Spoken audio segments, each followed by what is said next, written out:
सीताराम सीताराम सीताराम सीताराम, राधे श्याम राधे श्याम राधे श्याम राधे श्याम। बोलिए राधा रानी सरकार की,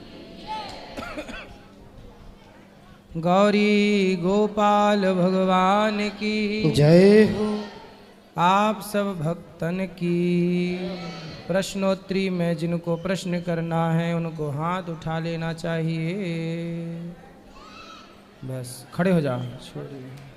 थोड़ी थोड़ी बात करना ताकि सबको मौका मिले, इतनी सारी एक झन्ना बात कर लेना जी। गुरुजी राधे राधे। हाँ गुरुजी मेरा बस 2 ही सवाल हैं आपसे, बहुत आस लेके आई हूँ आपसे। सवाल पे आओ। ठीक है आचार्य, मैं बोल रही थी कि आप शादी करना क्या जरूरी होता है क्या? किसकी करना है? अपनी खुद की। तो कर लो ना। नहीं सर, मतलब नहीं आचार्य, मेरे को करनी नहीं है शादी। मतलब कितने साल की हो? मैं 22 साल की हूँ। 22 साल की। हाँ तो शादी क्यों नहीं करनी? आचार्य जी, मैं ठाकुर जी में लीन रहती हूँ। मेरा मन केवल भगवान में लीन रहना रहता है और उनकी सेवा करना चाहती हूँ। और आप ये बता दीजिए, क्या गृहस्थ जीवन इतना ज़रूरी होता है क्या?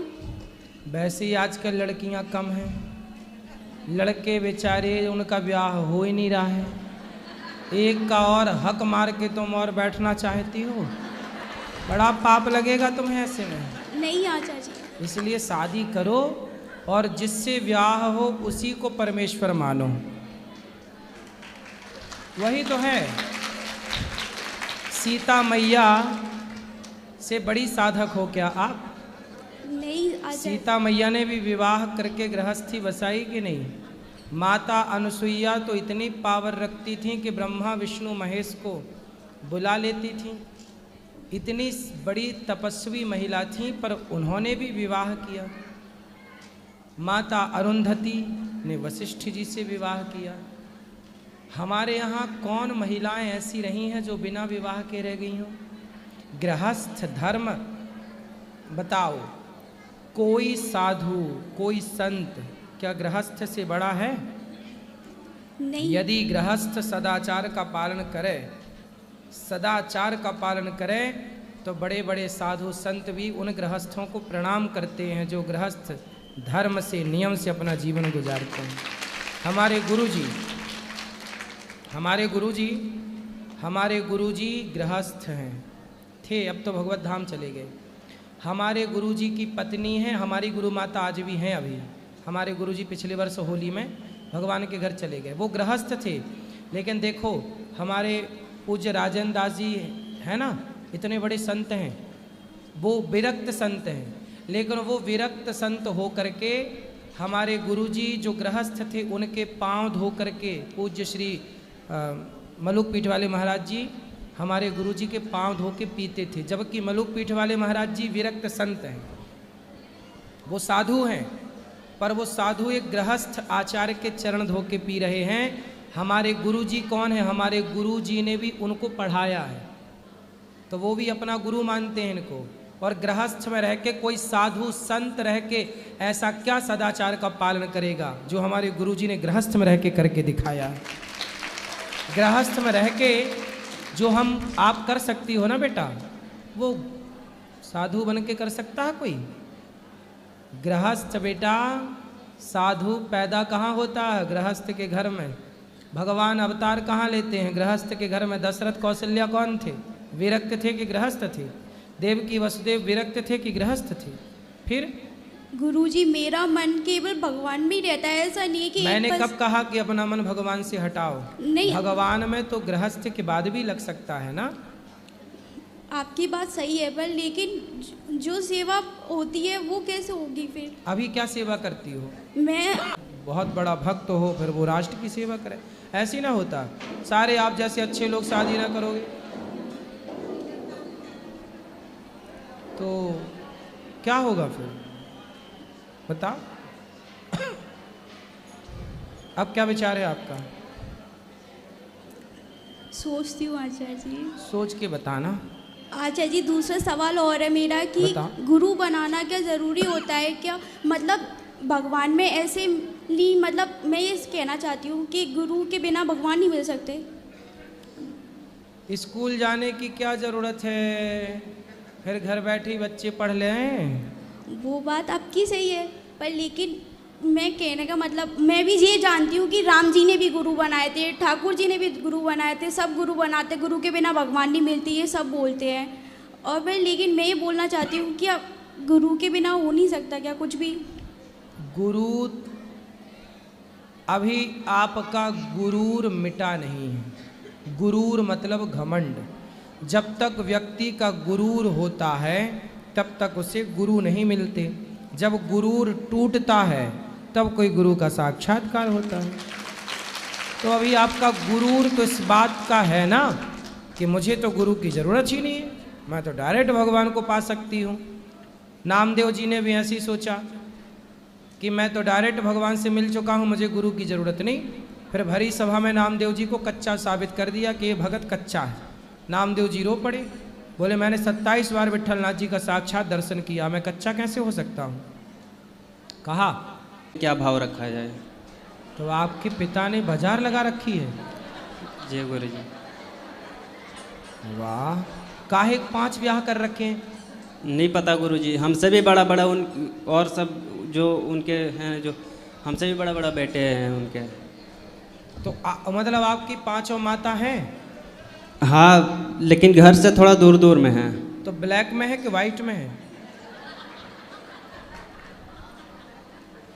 एक को तो देखा हूँ, फिर सबके घर जाते हैं। हमारे माँ, हम 5 भाई थे, एक भाई चले गए भगवत धाम बड़े वाले, बाकी हम 4 भाई एक बहन है, सबको माँ फल बेच करके सबको बड़ा किए हैं। तो आपके जो और माँ के जो भाईजन हैं वो आपसे मिलते हैं? नहीं गुरुजी। तो आपको पता भी है कि आपके और कितने भाई हैं? एक का ही पता है, जो घर के बगल में रहते हैं उनके। और आप अपनी माँ को बहुत प्यार से रखो, बहुत सेवा करना, उसकी आंखों में आंसू ना आए, और अपने पिता को भी कहीं मिले तो पितावत ही व्यवहार करना। ठीक है गुरुजी, एक और प्रश्न है कि हमारा भाई अभी, जैसे भाई का ना बच्चे थे पेट में छोटा सा, तो वो ख़राब हो गया था। तो फिर वो पता ना, हम मना किए उसे कि ये भगत वगत जो होता है ना गांव में, तो उनके चक्कर में मना किए कि मत पढ़ो इनके चक्कर में, ये तो ऐसे फालतू बोलते रहते कुछ भी, बकरे वकरे चढ़ाने के लिए, तो ये सब के चक्कर में मत पढ़ो, भगवान का नाम जप करो ना, वही सब पूर्ण कर देंगे, उनसे मांगो, क्यों इन लोगों के पास जाते हो। तो फिर बड़े भाई कह रहे कि नहीं, वहाँ पे ऐसे वैसे गच्छ दिए हैं ऐसे, तो बकरे, तो वो हमसे पैसा मांगे कि ये चापाकल जो होता है ना वो लगवाने हैं, तो तुम हमको पैसा दे देना, कुछ पैसे। किसी की हत्या के लिए सहयोग ना किया करो कि बकरा काट के गुरुजी हमें डर भी लगता है कि क्या पता वो चापाकल में लगाए ना लगाए। शराब भी पीते, मांस भी खाते हैं। देखो, किसी शराबी को, किसी मांसाहारी को इस तरह से आप बिल्कुल सावधानी पूर्वक जो पैसा कमाओ अपने पास रखो, अपने लिए अच्छी प्लानिंग करो। जी गुरुजी। पैसा कमा के किसी को दो मत, लोग खा जाते हैं वापस करते ही नहीं। इसी के चलते डर लगता है गुरुजी कि भाई है तो फिर भी इच्छा नहीं होता कि दे कि ना दे, दुरुपयोग करते। भाई ले लेते हैं, बाद में तुम्हें फिर कुछ मांगो, तुम्हारे दिए पैसे मांगो तो फिर वो मुंह बनाते हैं। इसलिए मेरा मानना है पैसे मना कर दो सीधा, एक बार बुरा लगेगा ना, पर दे दोगे ना, और देने के बाद जब बार बार मांगोगे तब रिश्ते जरूर टूट जाएंगे। एक बार में मना कर दो, भाई हमें नहीं देना है, हमें देने पे पैसे का कोई संबंध ही नहीं। गुरुजी, जैसे हम महाकुंभ में नहाते हैं माघ के महीने में, तो क्या ऐसे जैसे माघ खत्म हो गया अब चैत है, तो क्या इसमें भी नहाने का जो माघ का पुण्य मिलता है यही? सब दिन नहाओ, पर विशेष महीनों में विशेष महत्व तो है ही। नहाओ सब जगह, ठीक है। गुरुजी, शिखा रखने का क्या महत्व है? शिखा रखना चाहिए क्योंकि हमारे मस्तिष्क को ऊर्जा मिलती है शिखा से। शिखा जब बांधते समय खींचते हैं तो यहाँ एक्यूप्रेशर जो होता है, इससे हमारी बुद्धि का विकास होता है, और शिखा हमारी परंपरा है। गुरुजी राधे राधे। जी गुरुजी, मैं आपको बहुत बहुत धन्यवाद देना चाहती हूँ। किस लिए? गुरुजी, जब से मैं 4 साल से आपके उसमें आई हूँ, मैंने आपसे गुरु मंत्र भी लिया है, मेरी ज़िंदगी बदल गई।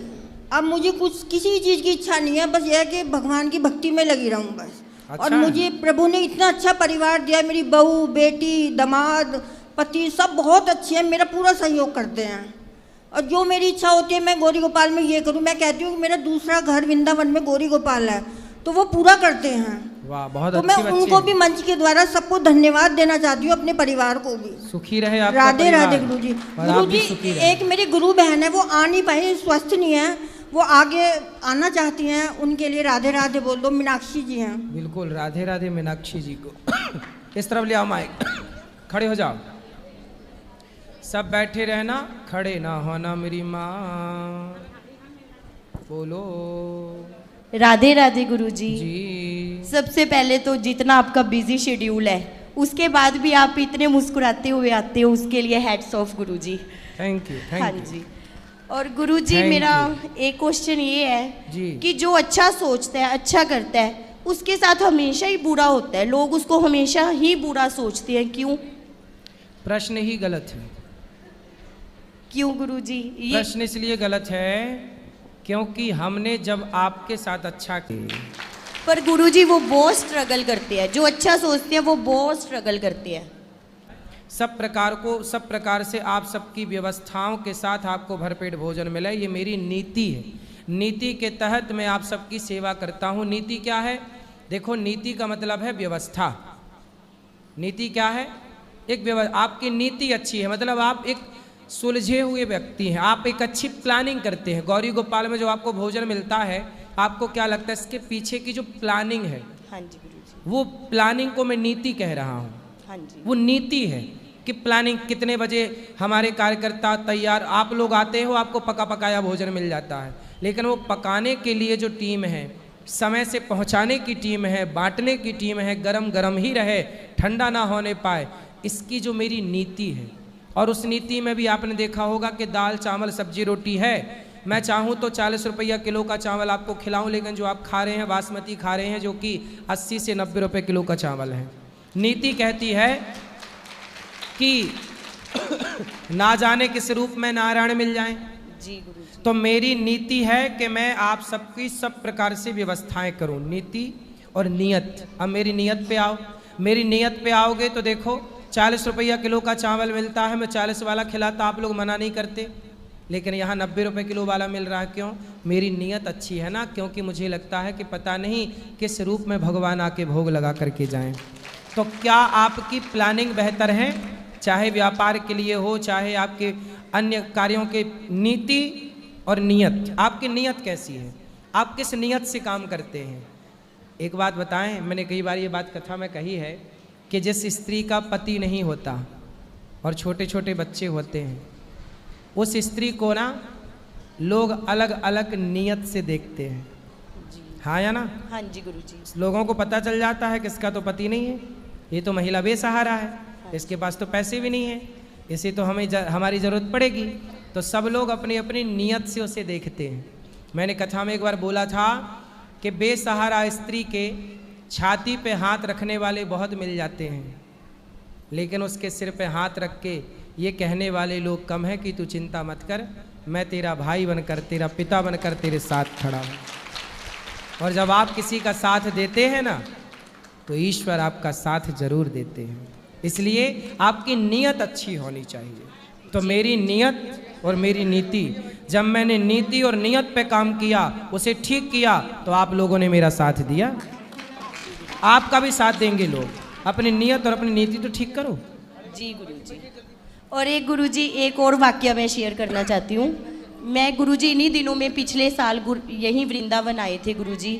मैं बिल्कुल घर से बिल्कुल ठीक ठाक खुश आई थी गुरुजी। यहाँ आके पता नहीं क्या, जैसे हम महीने से हो जाते हैं, महीने में तो पूजा पाठ कैसे करें? घर में जैसे कोई हो ही ना पूजा पाठ। मानसिक भोग बनाओ, मानसिक पूजा करो, मानसिक नहलाओ, भाव बनाओ कि हम भगवान जी को नहला रहे हैं, फूल चढ़ा रहे हैं, भोग लगा रहे हैं, कीर्तन कर रहे हैं। सब मानसिक पूजा मन में। मन में, 3 दिन शारीरिक ऐसे- नहीं। पूजा 2 तरह की होती है, शारीरिक और मानसिक। तो लड्डू गोपाल को फिर बिना खाना पीना कैसे रखें? नहीं, मानसिक रूप से आप समझ नहीं रहे हैं। मानसिक रूप से जो आप कर रहे हैं वो भगवान ही तो ग्रहण कर रहे हैं। शारीरिक पूजा से बड़ी मानसिक ही है। शारीरिक पूजा इसलिए बनी थी कि शारीरिक से धीरे धीरे मानसिक में चले जाओ, पर आप लोग अंदर की तरफ जाते नहीं हैं। बहिर्मुखी और अंतर्मुखी क्या है? शारीरिक पूजा, भगवान को जैसे नहलाते हो, कपड़ी मंदिर है और ये ज्योत जल रही है, भगवान को टुकुर टुकुर देखो। ये 2 क्या है? यही तो ज्योत है। नहीं कहता आदमी आंखों की ज्योत चली गई, तो आंखों में ज्योत ही तो जल रही है भगवान की, अखंड ज्योत है। ठीक है, शुक्रिया पंडित जी। गुरुजी आपके चरणों में कोटि कोटि प्रणाम। जी जय श्रीमन नारायण गुरुजी। जय श्रीमन नारायण। गुरुजी जैसे मंत्र जप करने वाला माला हम घर पे भूल गए हैं, तो यहाँ पे जाप कैसे करें? कोई बात नहीं, जरूरत नहीं है माला की, ऐसी मन में चलता रहे हर समय भगवान का नाम श्रीमन नारायण चलता। तो मेरा मानना है गुरुजी, एक बार आप नीम करोड़ी धाम चलें, थोड़ा महिमा बताएं नीम करोड़ी धाम की, कि नीम करोड़ी धाम जो नीम करोड़ी बाबा थे उन्होंने कैसे ट्रेनें रुकवाई, या मतलब कैसे संत का अपमान जो भारत देश में हुआ है, वो जो महान संत थे जिनका अपमान हुआ है, उन्होंने अपनी शक्ति द्वारा मतलब अपना परिचय जो दिया है, उनके बारे में गुरुजी थोड़ा सा व्याख्या करें। जरूर। और एक बार नीम करोड़ी आप जरूर चलें। चलेंगे, हम गए थे एक बार आप वहाँ। जब नहीं, आपको जब टाइम हो फ्री हो आप मेरे साथ चलना। जरूर जरूर जरूर। ठीक जरूर। ठीक है, राधे राधे गुरुजी। राधे राधे। गुरुजी राधे राधे। हाँ मैया जी, मैं आपका सत्संग टीवी पर सुनती हूँ रोज डेली। हाँ, लेकिन मुझे बहुत अच्छा लगता है। बस ये लगता है कि आपके प्रश्न का जवाब मैं दे दूँ, लेकिन दूँ कैसे, सामने हूँ जब भी तो दूँ। सही है। यही लगता है कि दो भाई हैं।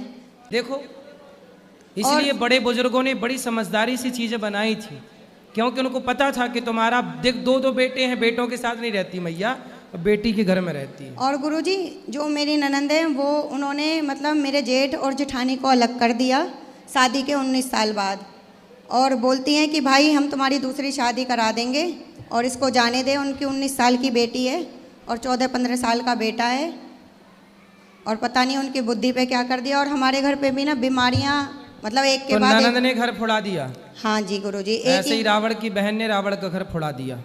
और वो मंदोदरी के लिए दूसरी लाने की बात कह रही है रावण से।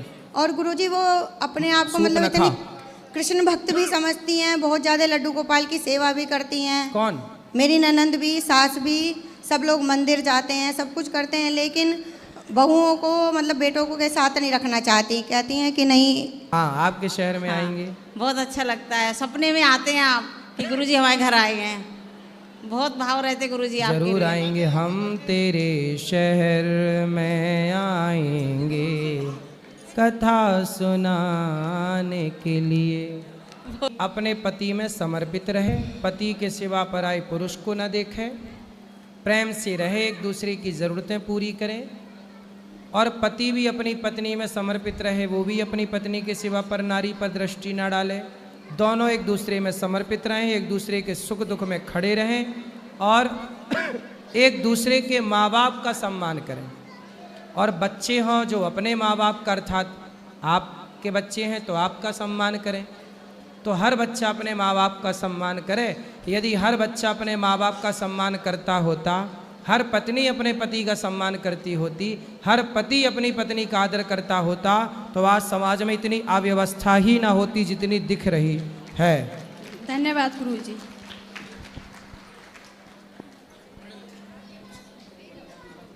राधे राधे गुरुजी, आपके चरणों में कोटि कोटि प्रणाम। हाँ गुरुजी मैं आपके प्रवचन 2 साल से सुनने लग रही हूँ पंडित जी। मैं पहले बहुत बीमार रहती थी, लेकिन अब है ना मैंने दवाइयाँ लेना बंद कर दिया, और मैं आपकी डेली कथा सुनती हूँ, और अपने अड़ोसी पड़ोसियों को आपके बारे में सारी बातें बताती हूँ, और भिवानी शहर से आई।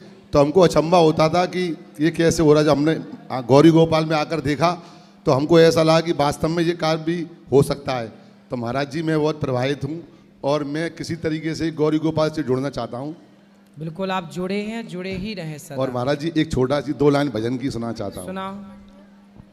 हे मैया पीली मैया आएगा मेरी माँ, कन्हैया इतनो तो की जो लाड़ ले, इतना तो की जो जग जंजाल छुड़ाए, बास वृंदावन को दीजो, कन्हैया इतना तो की जो। दंडवत प्रणाम महाराज। सुंदर। यहाँ भी ले आना, खड़े हो जाओ मैया।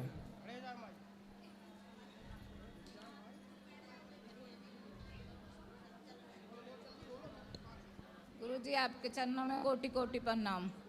चली ना रहे गुरुजी आपके चरणों में कोटि कोटि में दिक्कत हो जाएगी तो हम भगवान के दर्शन। आपका पाँव फ्रैक्चर हो गया? जी गुरुजी 2 जीने से गिर गए, फ्रैक्चर हो गया। फ्रैक्चर हो गया फिर भी तो आ गई? जी आए गुरुजी, बिहारी जी बुलाते हैं मुझे। मेरी फ्रैक्चर होने पर भी बुला लिया, मतलब कृपा है जी। और गुरुजी जैसे मेरा भाव है कि मैं साल में 1 बार आऊं तो बिहारी जी मुझे बुलाते हैं, ये तो है।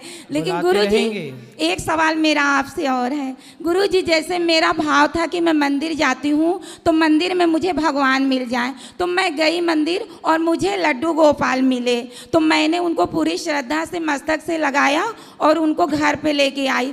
तो गुरुजी मेरे पड़ोसी थे तो वो ब्राह्मण थे, तो उनके पास लड्डू गोपाल नहीं थे, तो हमने उनको लड्डू गोपाल दे दिया। तो उस दिन एकादशी का दिन था और मेरे घर में अखंड रामायण थी, तो हमने उनको जल्दी करो गुरुजी, कहानी नहीं गुरुजी हमने उनको दे दिया, तो उससे कोई नुकसान तो नहीं है? कोई नुकसान नहीं। अब उनको और गुरुजी मैं थोड़ा सा अन्य क्षेत्र के लिए आपको पैसा अपने हाथों से देना चाहते, दे दूं? दे दो दे दो। राधे राधे। जय श्रीमन नारायण। जय श्रीमन नारायण। गुरुर ब्रह्मा गुरुर विष्णु गुरुर्देव महेश्वराय, गुरुर साक्षात पर ब्रह्म तस्मै श्री गुरुवे नमः। गुरुजी हमारे यहाँ से हमारी शादी में लड्डू गोपाल जी मुझे दहेज में दिए थे, उनकी प्राण प्रतिष्ठा नहीं हुई है, तो मैं पिछले 12 साल से उनको सेवा कर रही हूँ। तो फिर आपके सुना कि प्राण प्रतिष्ठा जरूरी रहती है, तो अब क्या उनकी वापस प्राण प्रतिष्ठा? हाँ कभी भी कर सकते हैं, करा सकते हैं। जी जी धन्यवाद। और सर गुरुजी मैं आपको धन्यवाद देना चाहती हूँ, आपका जब से मुझे मार्गदर्शन मिला मेरी पूरी ज़िंदगी बदल गई। मैं मेरी लाइफ में बहुत ज़्यादा विचलित थी, मार्ग विचलित हो गई थी। मेरे जीवन में एक ऐसी समस्या आई थी कि उस समय मुझे कुछ रास्ता नहीं नजर आ रहा था। फिर मैंने यूट्यूब के माध्यम से आपकी कथा सुनी और 4 साल का अनुभव है, मुझे सब कुछ सही हो गया। मेरा बेटा है जो बोलता नहीं है, समझता नहीं, पर आपके मार्गदर्शन से ये सारी प्रेरणा मिली कि जो प्रभु ने दिया है उसे हम हंस के स्वीकार करना चाहिए, और आपका मार्गदर्शन मुझे मिलता रहे और आपकी कृपा हमेशा रहे। खुश रहिए खुश रहिए। एक पत्र है उसे मैं पढ़ लूँ फिर आप बोलना, सब बैठ जाओ। गुरु जी के चरणों में कोटि कोटि प्रणाम। खुश रहो जिनका भी ये पत्र है। हमारी लड़की भाग गई थी किसी लड़के के साथ, दूसरे दिन हम उसे ढूंढ कर ले आए थे।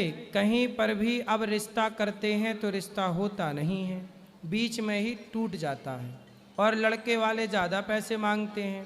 इतने पैसे कहाँ से लाएं? हम तो गोल गप्पे वाले हैं, रोज़ कमा कर खाते हैं। और हमारी लड़की दूसरी जाट के लड़के के साथ शादी करने की कहती है, और हमारी लड़की जिसके साथ भागी थी वो हमारे घर के सामने रहता है। इस कारण हम अपने गांव भी नहीं जाते शर्म के मारे। और गुरुजी हम दोनों को अकेले में मिल करके कोई बात करनी है।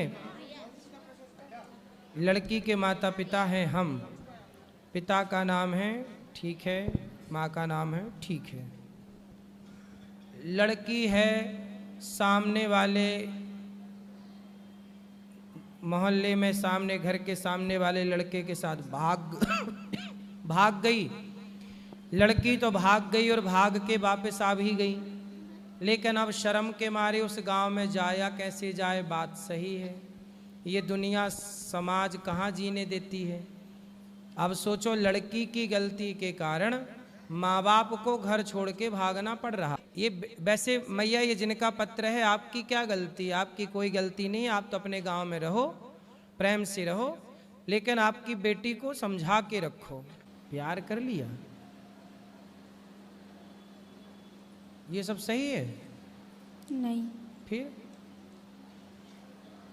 अब ये सब ना करना है। पता है आपको कितना गलत काम होता है? आजकल लड़कियों को ले जाते हैं लोग, बेच आते हैं, ये भी होता है संसार में, पता है आपको? जी। लड़कियों को लोग प्यार के जाल में फंसाते हैं, फिर दुबई में, अमेरिका में, विदेशों में ले जाके या दूसरे शहर में बेच आते हैं 5 लाख 10 लाख रुपया में। कोई आपको ले जाए ऐसी बरगला के फिर? इसलिए माँ बाप के पास रहना है और माँ बाप से हर बात बताओ। कोई भी आपसे कुछ कहे, कोई भी आपको कुछ बोले तो माँ बाप से बताना चाहिए, ठीक है? जी।